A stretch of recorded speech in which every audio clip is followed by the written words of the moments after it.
यहाँ पर आपको ब्रेकिंग न्यूज से आगाह करते चले। बच्चों को अगवा करने वाला शख्स रंगे हाथों गिरफ्तार। खालिद नामी शख्स गवारों की आड़ में बच्चों को अगवा करता था।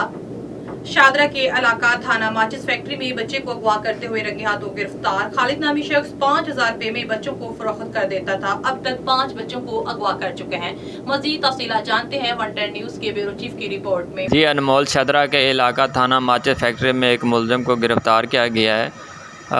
इस मुलजिम का नाम खालिद बताया जाता है। ये पहले भी 5 बच्चों को अगवा कर चुका है। इसका कहना यह है कि ये 5000 रुपये फ़ी कस बच्चा आगे फ़रोख्त करता रहा है। मुलजिम खालिद जो है वो गुब्बारों को सेल करने का काम करता है। पुलिस ने अपनी तहकीकात शुरू कर दी हैं। पुलिस का कहना यह है कि महल्लेदारों ने इसे बच्चा अगवा करते हुए रंगे हाथों पकड़ा है। जी मज़ीद खबरों अपडेट के लिए देखते रहिएगा 110 न्यूज़।